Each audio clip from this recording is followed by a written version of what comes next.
eu tenho um zootecnista para poder me espelhar, né? Então isso para mim é muito, muito bom. E a gente tem um projeto junto, né, professor? O livro Plantas Forrageiras que já está saindo. O professor Paulo tem o capítulo lá de forrageiras de clima temperado, um capítulo fantástico, está revisado, está ampliado, né, professor, o capítulo.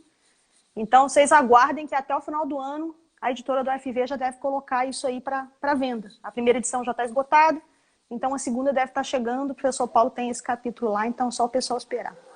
Então, professor, vamos lá, né?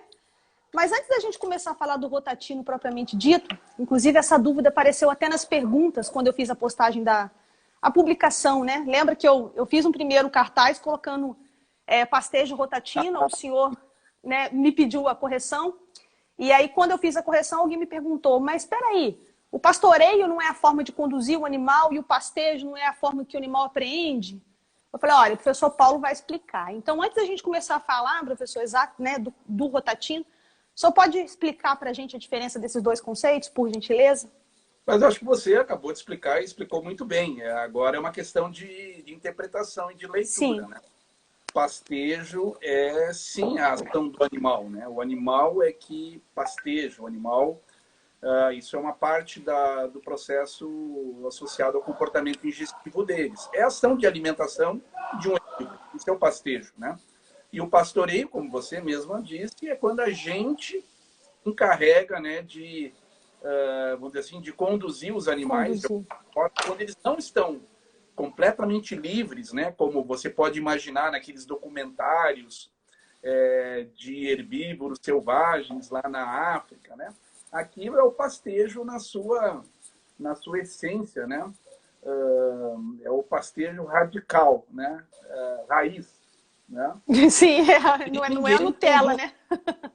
Não. Aí, se eu botar muita cerca, aí vai começando a ficar Nutella, é verdade.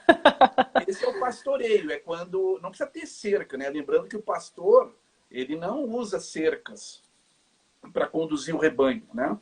A gente começou a inventar isso, diz, se eu não estiver enganado, o fio o fio de cerca farpado, né? Ele foi considerado a principal invenção do século XVI ou XVII, né? E eu até considero que ali a gente começou a se desligar dos animais, sabe? Ou da necessidade de entendê-los melhor e construir ambientes pastoris, né? Então, o pastoreio, finalmente, é isso. É a ação do homem, né? Quando ele restringe, ou ele conduz de alguma forma num pastoreio contínuo, né? Num pastoreio rotativo, no pastoreio voisin, um pastoreio holístico, tem vários tipos de, digamos assim, de métodos de condução dos animais, né? E tem intervenção antrópica, é pastoreio. Então, isso é a diferença. Entendi, porque no entendimento do senhor, somos nós que estamos conduzindo e nós que estamos fazendo as regras para o pastejo. Ele seria um Seja uma pastejo. regra no contínuo. Exatamente, ele seria um pastejo se a gente olhasse para aqueles gnus, as zebras, né, os antílopes que estão andando livremente lá na África. Aquilo não tem intervenção antrópica, que é puro e simplesmente o pastejo. Tá, ok. Então tá, eu lembro que o senhor comentou lá com o professor Rafael que Isso. a segunda profissão é o pastor, né? Eu sei qual é a primeira, né? A primeira profissão é o pastor e eu costumo dizer para os meus alunos que o primeiro zootecnista que existiu foi o Noé, né? É uma leitura, é uma boa Não leitura. é? O primeiro zootecnista que existiu foi o Noé. Não teve ninguém melhor que ele, né, professor? É uma boa Ele teve que leitura. dar o jeito dele. Mas então vamos lá, professor. Tem algumas perguntas que chegaram aqui, mas essas aqui eu acho que elas vão estar mais relacionadas quando o senhor for esmiuçando para a gente o que é rotativo. Conta para a gente um pouco da história, professor, como é que surgiu essa ideia, né? Como é que foi isso no grupo de estudo? Parabéns, né? O grupo de vocês está fazendo 20, né? 20 anos. Estão fazendo 20 anos. Parabéns pelo grupo aí de vocês. E como é que foi que surgiu isso? De onde surgiu essa necessidade, professor, de buscar essas alternativas relacionadas ao manejo? Ok. Bom, primeiro é importante que isso não é assim uma coisa do tipo assim, eureka e a coisa aparece. Sim. É todo um processo, né? E eu diria que esse processo começou em 1995, quando eu fui fazer minha tese na França. E eu tive contato pela primeira vez com essas metodologias e com as teorias que estão envolvidas na interface planta-animal, né? E naquele momento, né, foram os primeiros trabalhos que eu tive contato, mas nos anos 90 foram anos assim que houve muitos trabalhos que relacionavam a estrutura do pasto e o processo de pastejo, né? E a minha tese foi o início disso tudo, ou seja, foi ali que eu fiz os primeiros estudos nesse assunto, né? E depois eu voltei para o Brasil, muito interessado sempre nesse assunto, né? E segui trabalhando, né? Entrei em 97, eu entrei na URGS, e segui trabalhando com essas temáticas. E quando a gente avalia os bocados, né? A massa de bocado, a profundidade de bocado, todas aquelas coisas que vão numa sequência à taxa de ingestão e depois ao consumo diário e desempenho dos animais. Toda essa hierarquia, né? Desde o bocado até o desempenho. Exatamente, né? Então a gente começou a estudar por esse lado, das relações causa e efeito, e olhando a explicação do consumo em pastejo. Esse foi a origem do negócio. Mas isso não é exatamente um manejo e nem é o rotativo. É o início do processo. Mas em 2004, em 2001, eu li um paper que me marcou muito, mas não me marcou no ano que eu li, foi me marcar depois. Isso acontece, né? Sempre acontece. O título dele é algo assim, mais ou menos. Ele é um paper muito interessante. Mas o título dele é mais ou menos assim, sobre os pastejadores, né? Seriam eles maximizadores de energia ou minimizadores de tempo? Esse era mais ou menos o título, né? De um paper da área de ecologia. Ele é muito interessante porque ele foi feito com alces, tá? No Canadá. E com um tipo de ciperácea que você, ao contrário das gramíneas, por exemplo, você não consegue dissociar biomassa de qualidade. Você não consegue. Aumentou a biomassa, diminui a qualidade. Diminui a qualidade. Tudo que você avalia, você está cruzando essas duas coisas. Mas com essa ciperácea, não. Você conseguia aumentar a biomassa sem alterar. Então, a base do teste era esse, e eles chegavam à conclusão que os animais eram minimizadores de tempo e não... Eles não queriam comer mais energia, eles queriam minimizar o tempo em pastejo. Bueno, era mais ou menos assim. Mas em 2004, nos experimentos que a gente tinha, e ainda tem hoje, particularmente em campo nativo, Janaína, sistematicamente não havia correlação entre qualidade de forragem e ganho de peso. Entendi. Não tinha. E também não tinha com a biomassa. E nós encontramos, de repente, correlação com a estrutura do pasto, com a altura do pasto, no caso de um extrato que a gente tem aqui, que é um extrato entre touceiras, né, num campo nativo. Sim. E uma relação com um tempo de pastejo muito forte, né? Aquilo nos fez pensar bastante. Bom, tá aí o tempo, né? Começou o negócio. Porque aqui o campo nativo também era tido como mal, ruim, porque ele não dá ganho de peso, como se ele fosse de baixa qualidade. E não é verdade. Tudo é uma questão de estrutura. Hoje, com todos os estudos, a gente vai avançando também, lendo outras coisas. Hoje, alguém chega, né, e fala assim, vem cá para você ver meu pasto. Eu sempre falo isso com o pessoal aqui. A primeira coisa que quem trabalha com forragem olha é a estrutura, né, pessoal? Que não adianta eu chegar lá e falar que eu tenho um pasto numa altura que está pré-determinada, que está tudo ok, mas como é que está a estrutura desse pasto, né? A altura não quer me dizer muita coisa se eu não olhar a estrutura. Como é que estão esses colmos, como é que estão essas folhas, né? Então, acho que a primeira coisa que a gente mira é a estrutura. E diante disso que o senhor está falando agora, que dessa baixa correlação ou quase nenhuma com a qualidade, com a produção, mas total com a estrutura, é mais um motivo para a gente se preocupar ainda mais com isso, porque a estrutura acaba fazendo com que a gente respeite o hábito do animal, não é isso? Mas mesmo a estrutura, imagine uma estrutura limitante. E aí, essa é a história que começou a botar a pulga atrás da orelha, né? Mesmo a estrutura limitante, se os animais não tivessem limitação de tempo, eles chegariam ao consumo. Ele resolveria.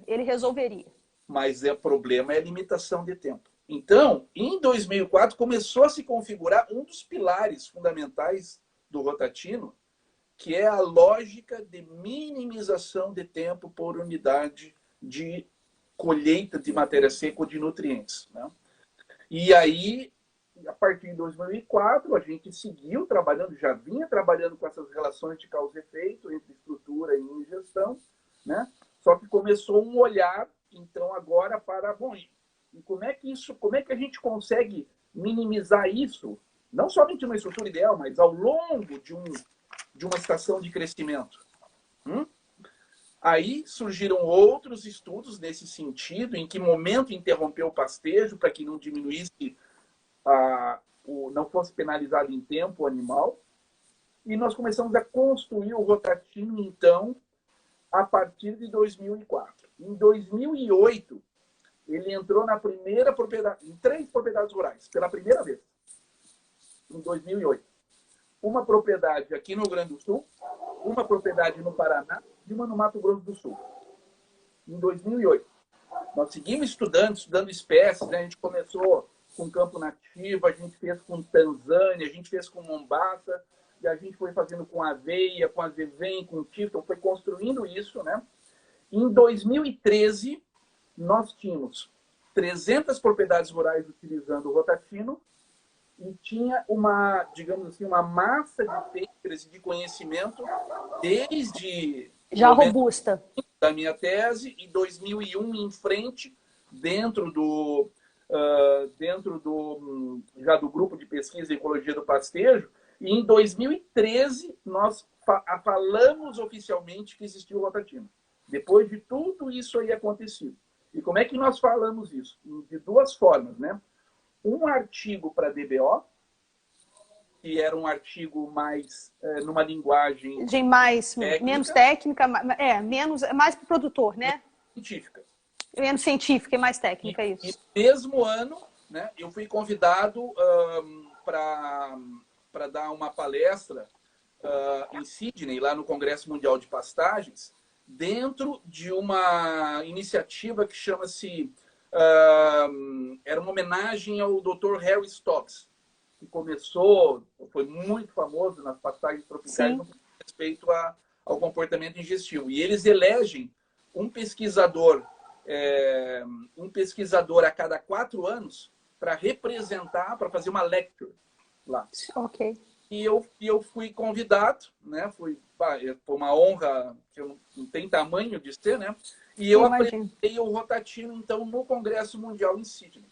Ele existe oficialmente, esse nome, né? A partir de 2013, com essas publicações. E desde então a gente segue, né, os trabalhos, segue toda a lógica. E assim, digamos assim, eu conto um pouco da gênese, né? Da ideia que é todo um histórico, né? Então, Foi o que você falou. Ninguém tira nada debaixo do braço, né? O Rangel perguntou aqui, professor, se tem alguma participação dos trabalhos de Hodgson nessa filosofia? Tem alguma influência das ideias do Dr. Hodgson?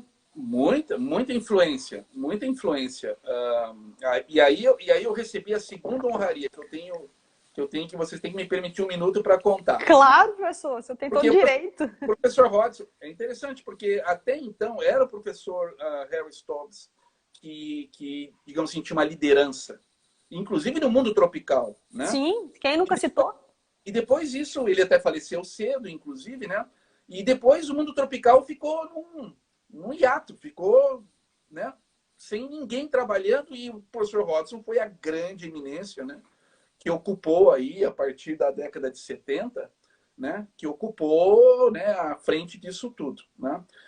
E os trabalhos dele de comportamento são memoráveis, tudo mais. Mas veja bem, esses trabalhos que a gente também fez na mesma linha, né, isso é diferente do salto do manejo. Uma coisa são os experimentos, né? São as relações de causa e efeito, são as coisas. E outra coisa é você pegar isso e transformar numa ação de manejo. Isso é diferente. É esse ponto que eu acho que todos pararam antes. Entendi. Ok? Entendi. E em relação ao professor John Hodgson, tivemos uma reunião em 2000 e pouco, na Argentina, onde ele reuniu todos os orientados dele do Brasil, do Uruguai, da Argentina. Ele teve uma influência tremenda, né? Ele adorava. E foi feito um workshop em homenagem a ele, né? Ele foi com a esposa, como sempre ia, né? O Sr. John Hodgson foi lá, né? E ele, eu não sei nem se isso é verdade, mas me contaram, eu vou tomar como verdade. Né? Eu não fui orientado dele, mas ele se sentia como eu tendo sido orientado dele. E aquilo me encheu de uma alegria tão grande, entende? Porque eu não posso ter honraria maior do que o Sr. John Hodgson. Eu fui lá da palestra, então, nesta homenagem a ele, no meio dos orientados, e me senti orientado. É uma honra. O professor Sila, que foi orientado dele, não foi? O professor Sila foi orientado. Sila foi orientado dele, né? Olha, aqui da URGS, né? Ou seja, tudo gente de mais alto gabarito. Do professor Hodgson, isso aí já tem que botar já na premiação e títulos, né? Lá no Lattes. Pois coloca lá no Lattes, exatamente. Eu tô quase colocando essa live. Você imagina se eu tivesse sido orientada. Não é isso, professor? Eu vou colocar a live com prêmios e títulos. Se o senhor tem me dado a honra de estar aqui, eu tô numa felicidade danada. Você não tem noção. Tô super feliz. O professor, então tá, diante de tudo isso, nós já falamos, então explica pra gente aí, que é o que tá aguçando todo mundo, né? O que é exatamente o Rotatino, né? Como que funciona, se eu quiser, né, trabalhar com os experimentos aqui na universidade, como é que é o Rotatino? Uhum. Bom, é importante esse princípio, né? A gente definiu como a fundamentação capital dele, né? Que é oferecer uma estrutura de pasto onde o animal tenha maior ingestão de nutrientes pela menor unidade de tempo em pastejo. Essa é a pergunta. Esse é o conceito. Esse é o conceito. Conceito fundamental, né? Tem outras derivações disso, né? Mas então é uma questão porque nós acreditamos, né? Vou me reportar de novo esse experimento, né? Naquela época, em 2004, né? Ele ainda continua. Ele está com 33 anos. Acho eu que é o experimento de impacto mais antigo do país, né? São 64 hectares que nós temos aqui e todos os anos, né? Está demonstrando para a gente que a estrutura digamos assim, preponderante, né? Sobre a qualidade. Não é que a qualidade não importa, mas ela é preponderante em pastejo, na situação de pastejo. Ou seja, o animal, na maior parte das situações, ele é limitado porque ele não consegue colher. E ele não consegue colher porque ele não tem tempo. Aí faz a conexão com o tempo. Então, a gente tem que minimizar o tempo. Para minimizar o tempo, você precisa oferecer uma estrutura que tem uma determinada altura, uma determinada proporção de folhas, cuja combinação, né, signifique a maior ingestão possível, né, por unidade de tempo em pastejo. A gente testa isso, a gente investiga, tem protocolos experimentais para responder essa questão. Então, você define essa estrutura ideal e depois você tem que aplicar isso, né? Aliás, ninguém perguntou, talvez, né, mas o rotatino é uma palavra que não existe, né? A gente costuma dizer que ele é um neologismo léxico, né? Ele é uma fusão do rotativo e do contínuo, porque ele... aliás, assim, eu também gosto de dizer que ele é muito mais um conceito de manejo do que um método. Tanto é que você aplica ele em contínuo, aplica em rotativo, aplica como quiser, né? E a ideia é que o animal, toda vez que ele vai abaixar a cabeça, toda vez que ele vai colher um bocado, e colher um bocado como eu já falei na terça-feira, 20 mil, 25, 30 mil vezes ele tem que fazer isso no dia, né? Hipoteticamente, ele deveria estar dando em cima da estrutura óssea. Hipoteticamente. Como você consegue levar isso para o sistema de produção? Tem N formas. Nós temos experiência com fazenda de 2 hectares a fazenda de 30 mil hectares.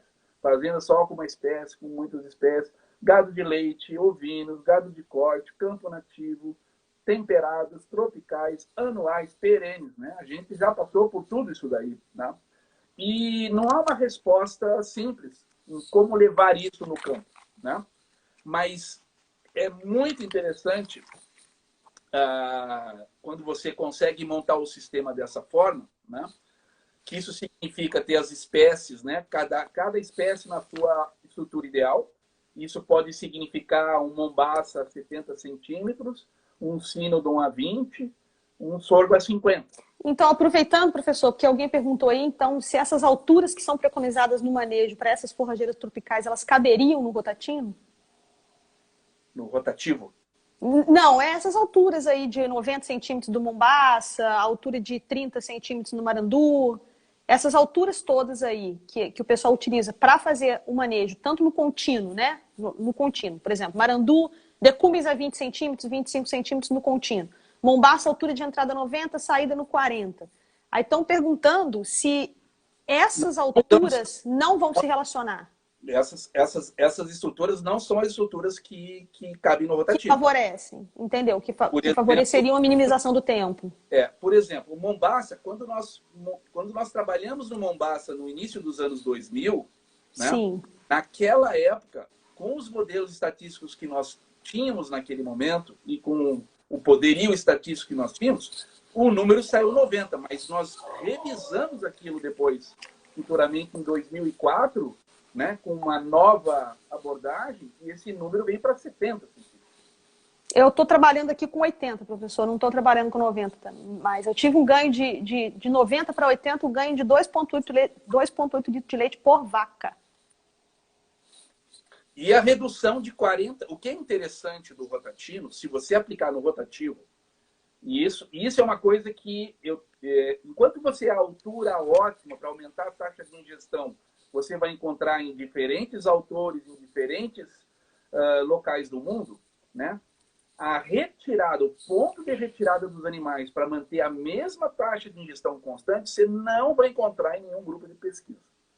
E o que nós encontramos, que eu acho que é uma das originalidades grandes dele, é que a redução de 40% da altura de entrada vale para todas as espécies. Porque o processo de rebaixamento é exatamente igual, só muda as magnitudes, né? E isso significa 40% de redução da altura. Eu recebi uma pergunta, professor, aproveitando, recebi uma pergunta no privado, exatamente sobre isso. Né? A gente tem preconizado a utilização dos 50% na redução da altura de entrada. Né? Quando você abaixa em 40%, você deixa esse resíduo de 60%, como que fica a estrutura do pasto numa rebrotação? Em relação ao perfilhamento, principalmente. Quando você coloca em 80%, o Mombaça, por exemplo, e nós preconizamos 70%, tanto eu quanto você estamos longe de ultrapassar o 95%. Sim. Correto? Estamos. Correto. Então, o resíduo alto não tem nenhum problema se a entrada não for acima de 95%. Então, não tem problema absolutamente nenhum. Os 50% de redução, eu vou fazer uma leitura, tá? Tá. Uma interpretação minha. Claro, professor. Como os animais pastejam a 50% da altura, sempre, né?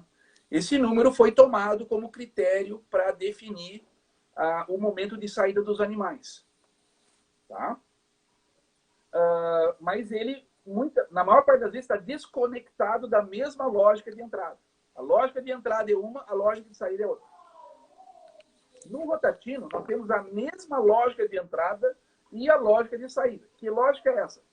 Constância da velocidade de ingestão no seu mais alto nível. Que momento que esse nível de ingestão começa a cair? A partir de 40%. Talvez por causa das modificações na estrutura. Não.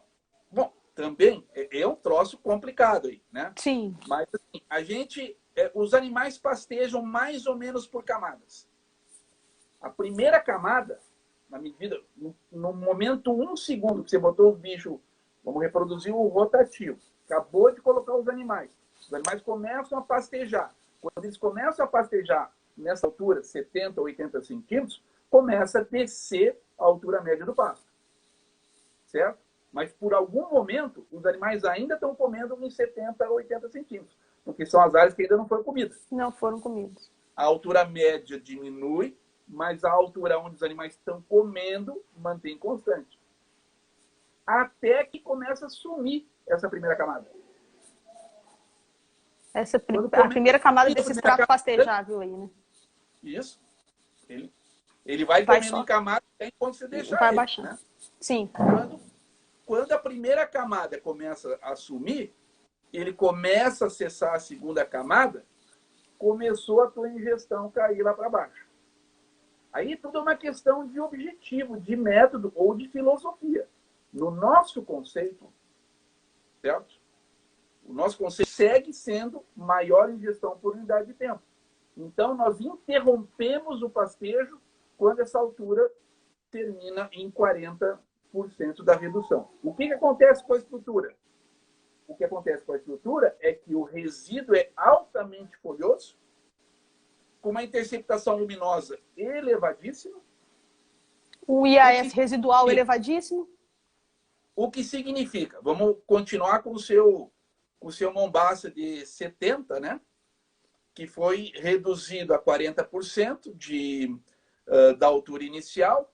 Isso significa que os animais vão voltar naquela mesma faixa, provavelmente em menos de uma semana, para não dizer 4 dias. Ou seja, o resultado da aplicação do conceito do rotativo num pastoreio rotativo significa um pastejo com baixa intensidade e alta frequência. Entendi. Entendi, agora clareou bem. Então, ninguém faz. Sim. Deixa eu insistir um pouco nessa questão, professor, porque a gente fez umas avaliações aqui, e aí eu queria saber com o senhor se isso se encaixa com o comportamento ingestivo do animal. O que a gente fez? A gente fez a avaliação da qualidade do pasto e da estrutura desse pasto à medida que a forragem ia desaparecendo, né? A gente fez o desaparecimento de forragem, a altura do pasto ia diminuindo, quer dizer, a gente fez isso durante o período de pastejo. O animal entra e diariamente a gente media a massa de forragem, a gente separava em lâmina, como para saber a proporção, e fazíamos a avaliação da qualidade desse pasto. Né? E assim, a gente fez alguns modelos, né, para poder explicar como que é essa perda de qualidade. E eu fiquei assim, bastante surpresa, porque a gente sabe que diminui, mas a gente nunca tinha visto isso ao longo do período de ocupação. Do rebaixamento. E assim, o rebaixamento diminui a qualidade de uma forma, não só nas proporções, mas a qualidade da proporção. E isso, professor, eu posso levar essa discussão para o lado da seletividade? Que é a seleção do animal que permite isso? Opa! Fui eu que travei, professor?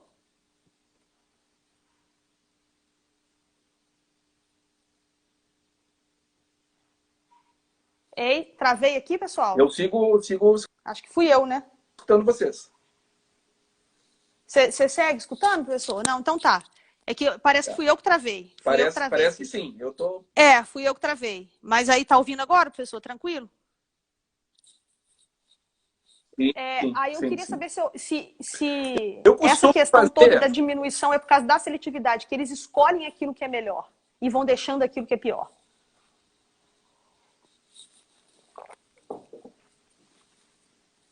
Que ser vivo não faria isso, Janaína?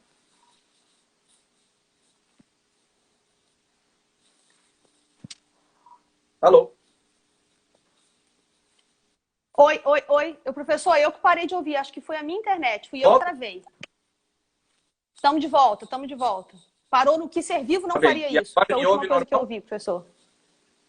Agora eu escuto. Tudo normal. Tudo ok. Que ser vivo não escolheria... Sim. Que ser vivo não escolheria o melhor e deixaria o pior. Porque se você não muda ele da faixa e está pastoreando, né? Você não muda ele, vai acabar o melhor e ele vai acabar o pior. O que é o pior? Você tem que imagine hipoteticamente, vamos pegar um sínodo, tá? O sínodo para nós, o ótimo é 20 centímetros, certo? Quando o animal pasteja, ele pasteja a primeira camada. A primeira camada é de 20 a 10. A 10. Ok? Ok. A primeira camada é 50% da altura. Esse é o melhor. É onde estão as folhas. É onde está né, é o filé mignon, é a picanha, ele, o filé mignon, a picanha. você não muda ele, se você não muda ele, ele fica no piquete, aí ele vai para a segunda camada. Que segunda camada é essa? É a camada entre 10 e 5. É sempre 50%. Entendi. A hora que ele tiver comer a camada 10 e 5, já é um bocadinho desse tamanho. A profundidade do bocado baixa. E a qualidade baixa Péssimo. também. E aí vai caindo. É o que a gente chama de seletividade passiva. Porque ele não tem... Ele tem seletividade, mas ele não tem escolha. É passivo. Entendi. Eu Não entendi. é? E se você não muda ele, se alguém tem a cabeça, mas não pode sobrar nada, aí ele vai para a terceira camada. Para não deixar nada. E aí está feito a história que todo mundo conhece de um rotativo clássico, né? Cuja lógica é não perder pasto, certo? E se você pegar a média dessas 3 camadas, é horrível. Se você pegar a média numa fístula esofágica, por exemplo, e olha o que o animal come, a primeira é 10, é só a picanha e tudo, mas na média ele é obrigado a comer tudo. Então, na média, ele tá mal. Entendi. Mas quando ele sai, o pasto está bem aproveitado. Essa é uma lógica, né? Na nossa lógica, o animal ele não está lá, eu não pago o meu ambiente pastoril, a minha exploração comercial, eu não pago com aproveitamento de pasto. Eu pago com ganho de peso, pago com leite, eu pago com lã. Eu pago com a conversão do animal, do que ele come, em desempenho. Isso nos fez olhar de forma diferente para o manejo. Porque hoje predomina uma visão que é uma visão mais de planta, de aproveitamento, de eficiência de colheita, né? De parâmetros morfogênicos para definir manejo, de parâmetros de interceptação luminosa, de parâmetros de área foliar, o que você quiser, sempre olhando predominantemente o crescimento vegetal, né? Acúmulo de reservas, que já foi mais antigo, etc. Né? E essas visões, elas deixaram de incorporar o animal. Quando você diz, não, mas a taxa de crescimento média é tanto, a taxa de crescimento instantânea não sei o quê, a interceptação não sei o que lá, e tem assim, proposições extremamente elegantes, na área de biologia, extremamente elegantes, mas cadê o animal? E no final, tu precisa dele, porque quem paga quando o sistema se paga quando você cai, né? Ou quando vem um caminhãozinho lá a cada 2 dias lá e vem e leva o teu leite, certo? É isso, esse é o produto. É isso que tem que ser perseguido, né? E isso com o nutriente entrando boca dentro. E aí tem que otimizar essa entrada de nutriente, né? Tem que otimizar. Isso tem que ser otimizado. A gente faz mal isso. Vou te dar um exemplo. Bem típico disso aí. Vaca de leite, que eu gosto muito. Eu gosto muito também. Aqui eu só trabalho com gado de leite. É onde o rotatinho se lava, Janaína. Ele se lava. Que bom. Por que ele se lava? Você põe uma vaca de alta demanda nutricional. Então, ela, como ruminante, ela precisa comer mais ainda do que todo mundo. Beleza. Então, ela precisa... Mas ela, então, tem uma demanda alta, vai para o pasto. Mas ela vai para o pasto só depois da primeira ordenha. Então, ela amanheceu no pasto, a hora que ela vai comer, alguém tira ela e vai ordenhar. Justamente na hora que ela teria maior consumo. Aí, não é até não é esse horário, mas ele é importante. É importante. Aí já tirou 1 hora e meia, né? 1 hora e meia, 2 horas, dependendo da estrutura que você tem, tá fora lá, volta pro pasto, bom, aí comeu silagem, quando você volta pro pasto, não faz nada, né? Aí, no final, chega, cruza o meio-dia, depois, pelas 3, 4 horas, começa a querer fazer alguma coisa, ordena de novo. Ou seja, o animal que precisaria, provavelmente, umas 10 horas, não de acesso ao pasto, de pastejo. Não é estar no pasto, é 10 horas pastejando. Ela já tem uma demanda altíssima, você ainda corta os períodos dela. E veja bem, é impossível, ela não tem o tempo necessário para colher o pasto. E aí a gente bola uma ideia sensacional para corrigir isso. Põe silagem e concentrado para eles comerem. Um animal que é altamente denso, certo? Em 30 minutos, 45 minutos de uma refeição, come. Ele come, terminou, certo? E você, igual a gente. Um problema, você corrige um problema que você mesmo criou e chama isso de tecnologia de solução. Entendi. Até porque no processo evolutivo, né, as plantas e os ruminantes, né, professor, eles se desenvolveram juntos, então eles já estão tão adaptados uns aos outros, né? Um ao outro, né? Esse é o ponto. Quando os animais só comem a lâmina superior e vão como que vão no rotatino, as plantas respondem positivamente. A gente tem medições aí de incrementos de produtividade primária, né? De biomassa de planta, 20, 23, 25% superiores quando você faz isso. Você acha que perde pasto porque você reage instantaneamente àquele resíduo que fica na faixa e você perde o sentido do todo, que é o ciclo completo dos diferentes ciclos de pastejo. E quando você soma eles sucessivamente, você tem muito mais produção de biomassa, porque as plantas, elas convivem com o pastejo. Elas são um feito para o outro. É o queijo e a goiabada. Perfeito, coisa de Minas, uai. E essa produção maior aí é uma produção otimizada, né, professor? Porque eu costumo dizer que em forragicultura a gente precisa otimizar a produção de forragem para maximizar a produção animal, né? Porque... é um prisma diferente, Janaína.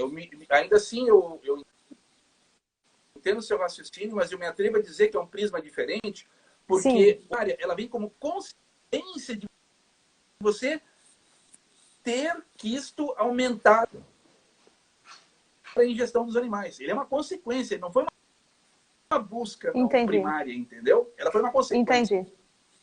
Entendi. Muito interessante.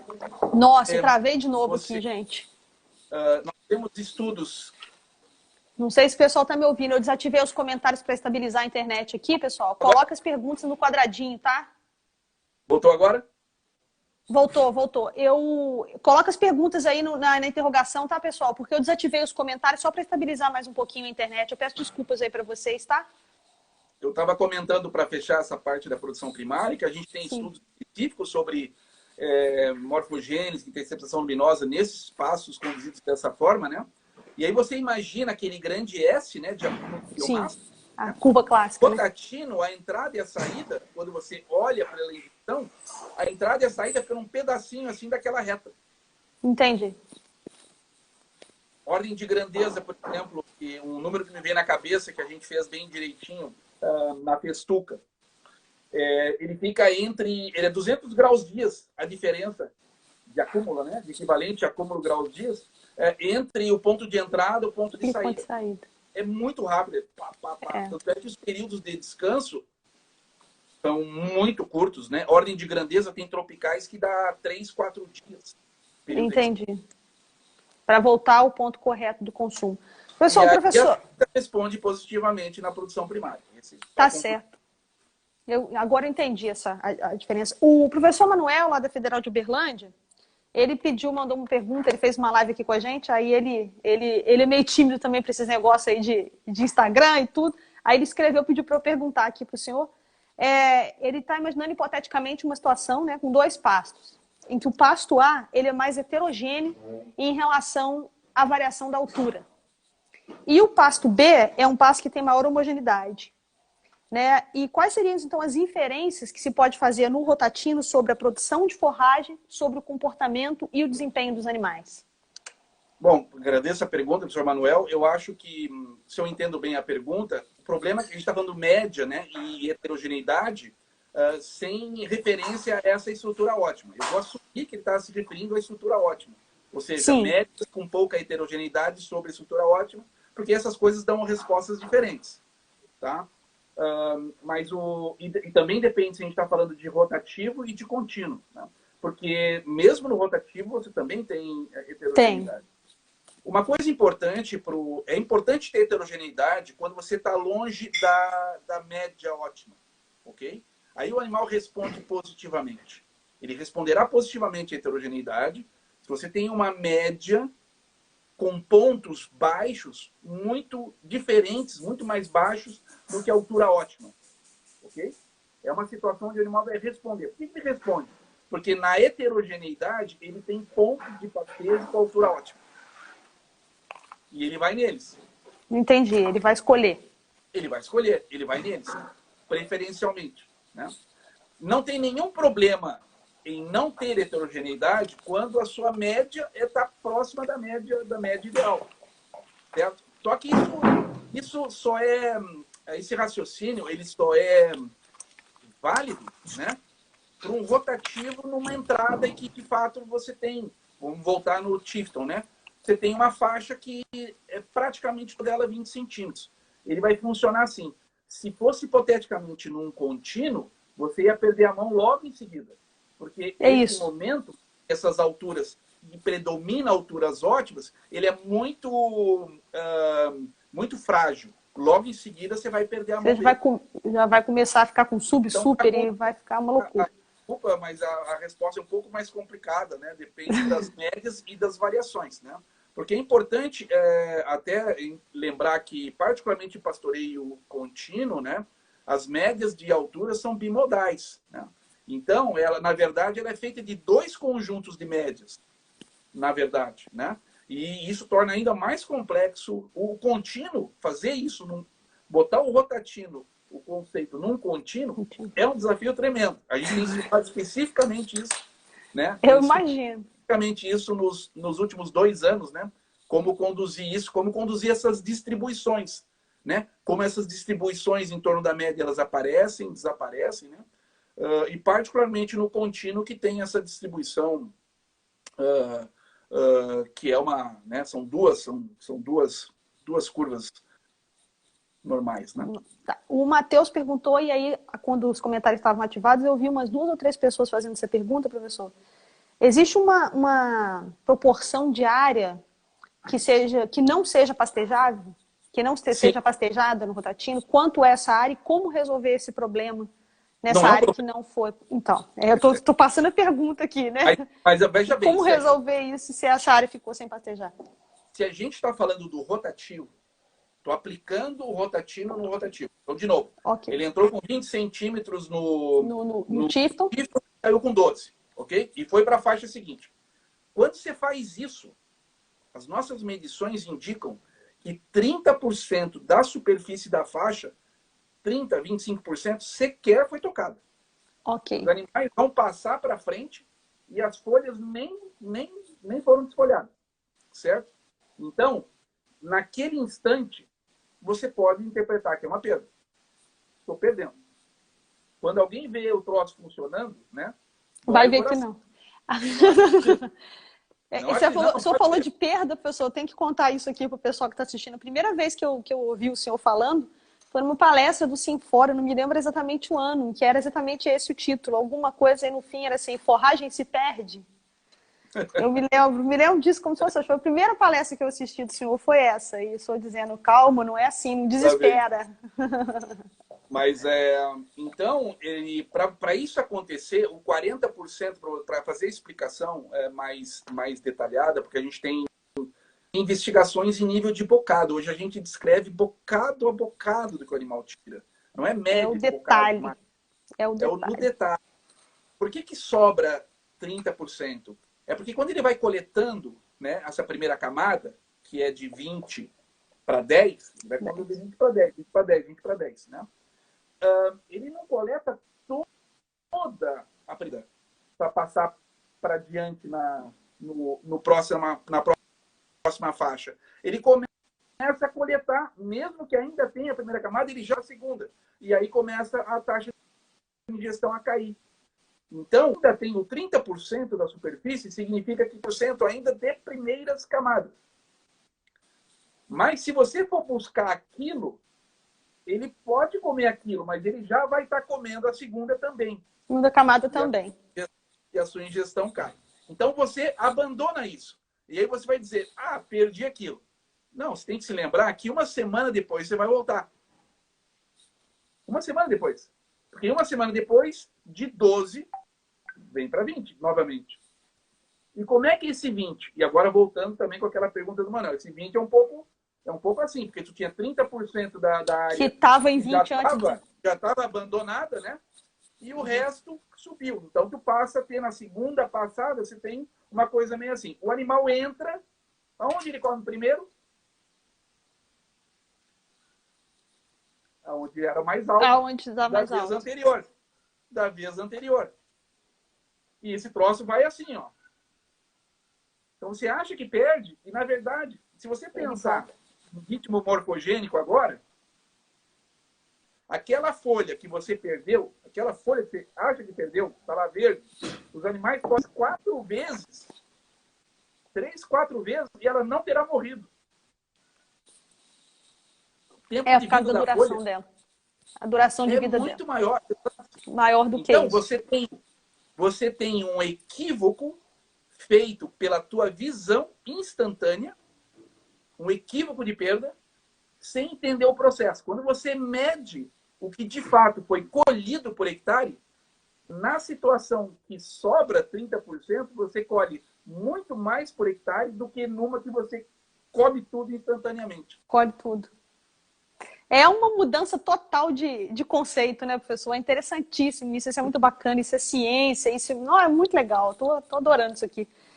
O professor, alguém perguntou aí, eu acredito que sim, mas aí só para o senhor explicar como que isso funciona em pastos consorciados de gramínea, leguminosa, né? Acho que talvez essas questões relacionadas à seletividade. O senhor está acostumado aí com esses campos nativos aí, né? Sim, sim, sim, sim. Não, mas assim, claro, quando a gente sai de passo só de gramíneas e entra para gramínea com leguminosa, você subiu a barra, né, do manejo, não tem dúvida disso. Sim. Se você vai usar pastagens que são consorciadas, use, por exemplo, passos que têm estruturas cuja altura seja próxima. Exemplo, Chifton e Arax, por exemplo. Tá? Tenta não Os dois usar rasteirinhos e... estruturas contrastantes. Não se complica muito mais, né?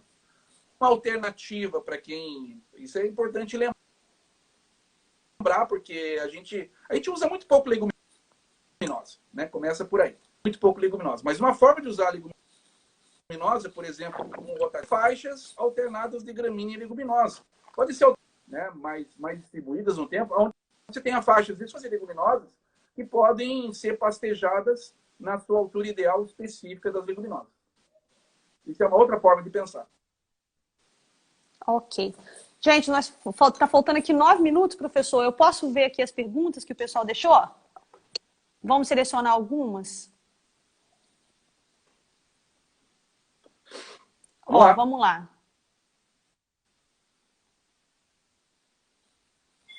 Tá conseguindo ler aí, professor? Eu só consigo ler parcialmente. Para atingir o método rotativo... Para atingir o método rotativo, seria interessante trabalhar com resíduos mais baixos? Não. O senhor já explicou, né? É só 40% da altura de entrada. Não, o resíduo mais baixo, ele vai contra o rotativo. Por quê? Porque o resíduo mais baixo faz despencar a velocidade de ingestão. A ingestão de nutriente por unidade de tempo. Ele é contra o rotativo. Tá ok. Professor aí, ó. Qual é a taxa de lotação ideal no manejo rotatino? Não existe. Não existe. Nenhum existe, né? Depende, né, pessoal? Isso, a mesma lotação ideal, né, pode ser de 0,1 cabeça por hectare até 10. Porque não é a lotação em si. Você tem que manter 20 e sair com 12. Vamos manter o exemplo do Chifton, né? Você entra com 20 e sai com 12 e vai ter mais lotação quanto mais tiver um pasto que cresce bem, que tem nitrogênio, que tem água, que tem tudo, enfim. Não é... Agora, você pode rodar ele com uma cabeça por hectare com 10. Porque não muda as metas de manejo. Continua sendo 20 e 12. Quer você use 0 de N ou 300 de N. O que vai mudar é o tempo que você vai demorar para voltar com esses animais, não é isso? Travou de novo, né, pessoal? Professor, tá ouvindo? Professor? Tô ouvindo. Tá, então vamos lá. Tô ouvindo. Alguém pediu um breve comentário, professor, sobre o consumo dos animais no período noturno. Isso mesmo, pessoal, aproveita, porque especialista em comportamento a gente tem que aproveitar aí. Isso raramente significa mais de 10% da ingestão diária dos animais. Raramente.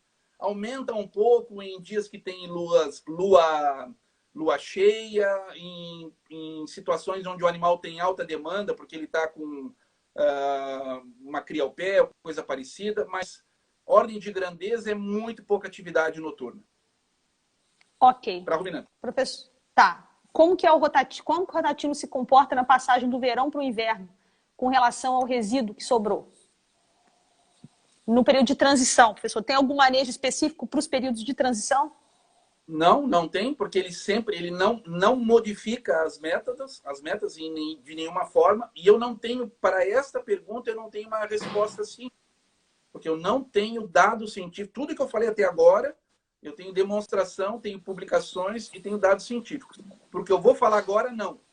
A aplicação do rotatino em fazendas no Mato Grosso, tá, tem indicado que o pasto avança em torno de 40 dias, 45 dias a mais dentro da seca do que os pastos do manejo normal. Nós acreditamos, mas é uma hipótese, para não dizer uma especulação, certo? Que como a planta, nessa desfoliação muito leniente, ela nunca interrompe o crescimento aéreo, ela também nunca interrompe o crescimento radicular. E isso significa plantas que exploram perfis de solo mais profundos, né? E que tem sempre uma população de perfis também renovada e forte. Mas agora eu entro no terreno da especulação e na observação de campo, isso faz com que a gente entre menos. Então, o momento de entrar com uma suplementação mais forte, quando você está nessa transição da seca, isso é jogado lá para final de junho, início de julho, né? E o período encurta da tua necessidade de tapar o furo, porque logo lá na frente ele também sai na frente. E isso aí diminui consideravelmente o custo de produção, né, professor? Pensa, 40 dias, 30 dias sem concentrado, diminuição do custo de produção que você tem nisso daí, e a gente trabalhando aí com a calculadora na mão, né? Para isso a gente não tem medições precisas, então escutem com as devidas reticências. São experiências de campo. Ok. O professor já falou um pouquinho disso aí, mas só para ele amarrar aí a ideia, como seria a aplicação do rotatino na lotação contínua com taxa de lotação variável? A questão é, o desafio do rotatino é que toda vez que o animal abaixar a cabeça, ele tem que encontrar a altura ideal. Imagine agora que vamos continuar no Tifton. A altura ideal é 20 centímetros, certo? E você está aplicando isso num pastoreio rotativo. Desculpa, num pastoreio contínuo. Está aplicando isso. E qual é a tua meta? A mesma. Os animais têm que baixar a cabeça todo dia em 20 centímetros, hipoteticamente. Mas como é que eu faço isso? Bom, eu não posso manter todo o pasto a 20 centímetros. Não pode ser a tua meta. E se você lembrar que aonde o animal come com 20, ele deixa com 10, a solução para a tua meta de pastejo é entender quanto tempo leva de 10 para voltar a 20. Por quê? As áreas recém-pastejadas teriam 10 centímetros, as áreas que os animais estariam pastejando teriam 20, e a tua média do pasto provavelmente seria algo como 14, 15 centímetros dentro desse contínuo. E como é que entra a lotação variável nisso? Pode ser necessário, se você precisar, né? Porque, de novo, você tem muita clareza em quanto é a tua altura ótima de pastejo. Vamos colocar isso, esse é o nosso estudo, justamente dos últimos 2 anos. A pergunta para nós é, qual a proporção da superfície diária que o animal pastejaria da altura ótima, num pastoreio contínuo? Essa é a pergunta que a gente está tentando solucionar. E a resposta que eu vou adiantar para vocês é algo em torno de 30%. Tá certo. Professor, a necessidade abriu o reloginho. De lotação variável enfim, é um adendo do manejo da aplicação. Pode ser necessário, pode não ser necessário. Ou não. Tá certo. O professor abriu o reloginho aqui, nós estamos com um pouco mais de 1 minutinho. Então, assim, de coração, eu gostaria muito de agradecer ao senhor por ter dado a honra de participar aqui conosco. A live teve gente pra caramba. O senhor chamou muita gente aqui para conhecer o perfil. Eu fiquei super contente com a adesão do pessoal. Espero que os meus alunos tenham assistido essa aula. Aprendi um bocado. E antes de terminar, pessoal, eu queria fazer uma pergunta para o senhor de bate-pronto. É uma coisa minha. Manejar pasto é fácil? Se fosse fácil, né? Hoje é uma raridade. Ninguém quer isso aí. É muito trabalho. Ninguém quer pesquisar, ninguém quer estudar. Os grupos que trabalhavam com isso desapareceram até no mundo, não é só no Brasil. Oh, que... Entendi. Deu só uma travada no final, professor. Tá me ouvindo agora? Professor? Estou ouvindo agora. Tá ouvindo? Ah, então tá bom. A última frase foi que os grupos de pesquisa desapareceram no mundo e no Brasil, né? Então é isso, pessoal. Então eu fico feliz de compartilhar da mesma opinião com o senhor, que não é tarefa fácil, mas nós estamos na luta, né, professor? Então, muitíssimo obrigada a todos vocês que acompanharam. Professor, fica aqui o meu carinho e minha admiração pelo senhor, tá bom? Obrigado pela oportunidade, viu, Janênia? E obrigado pela audiência aí de todos, obrigado pelas perguntas. Estamos sempre às ordens. Vocês certamente podem nos encontrar. Muito obrigado pela oportunidade, viu, Janênia?